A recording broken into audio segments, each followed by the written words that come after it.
ప్రత్యేకమైన డైమండ్స్ గురించి విన్నాం. ఇప్పటి వరకు ల్యాబ్ గ్రోన్ డైమండ్స్ ఆభరణాలు మార్కెట్లో పెద్ద ట్రెండ్గా మారిపోయాయి. కానీ ఇప్పుడు ల్యాబ్లో తయారవుతున్న బంగారం కూడా అందుబాటులోకి తెచ్చే ప్రయోగాలు జరుగుతున్నాయి. ఇప్పటి వరకు మనం బంగారం అంటే గనుల నుంచి తవ్వి తీసే లోహమని మాత్రమే అనుకున్నాం. కానీ ఇప్పుడు శాస్త్రవేత్తలు అదే బంగారాన్ని ప్రయోగశాలల్లో తయారు చేసే ప్రయత్నాలు చేస్తున్నారు. ఇటీవల చైనా అలాంటి ప్రయోగం చేసి సఫలమైందని వార్తలు వస్తున్నాయి.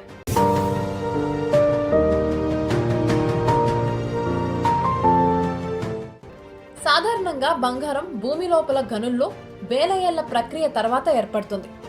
శాస్త్రవేత్తలు అదే ప్రక్రియను యంత్రిత వాతావరణంలో అధునాతన టెక్నాలజీతో ప్రయోగశాలల్లో తక్కువ సమయంలో పూర్తి చేయాలని ప్రయత్నిస్తున్నారు. అలా తయారయ్యే బంగారాన్ని ల్యాబ్ గ్రోన్ గోల్డ్ అంటారు.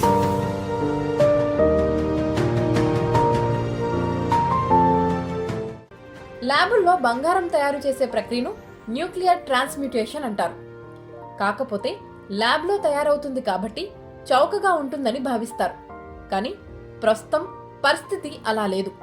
హైటెక్ యంత్రాలు, అధునాతన ప్రయోగశాలలు, భారీ ఎనర్జీ అవసరం. ఈ కారణాల వల్ల ప్రస్తుతం ల్యాబ్ గోల్డ్ తయారీ ఖర్చు మైనింగ్ బంగారం కంటే ఎక్కువగా ఉందనే కథనాలు వస్తున్నాయి. అయితే భవిష్యత్తులో టెక్నాలజీ అభివృద్ధి చెందితే ల్యాబ్ ఉత్పత్తి అందుబాటులోకి వచ్చే అవకాశం ఉంది. కాకపోతే దీనిపై ప్రజల్లో పూర్తి స్థాయి అవగాహన రావడానికి కొంత సమయం పట్టే అవకాశం ఉంది. ల్యాబ్ గ్రోన్ డైమండ్స్ ఎలా మార్కెట్లో కొత్త ట్రెండ్గా మారాయో అదేవిధంగా భవిష్యత్తులో ల్యాబ్ గ్రోన్ గోల్డ్ కూడా జ్యువెలరీ మార్కెట్లో పెద్ద చర్చగా మారే అవకాశం ఉంది.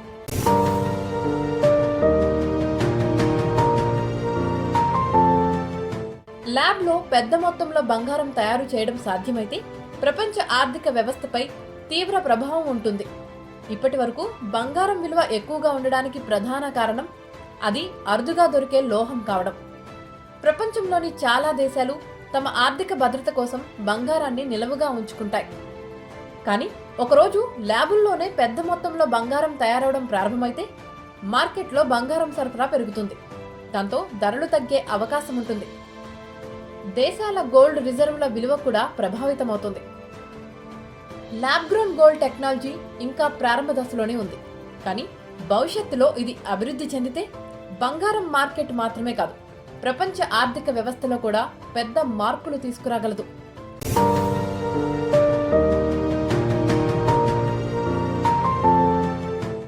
ఇలాంటి మరిన్ని ఇంట్రెస్టింగ్ స్టోరీస్ కోసం మన యువనవ ఛానల్ని సబ్స్క్రైబ్ చేయండి.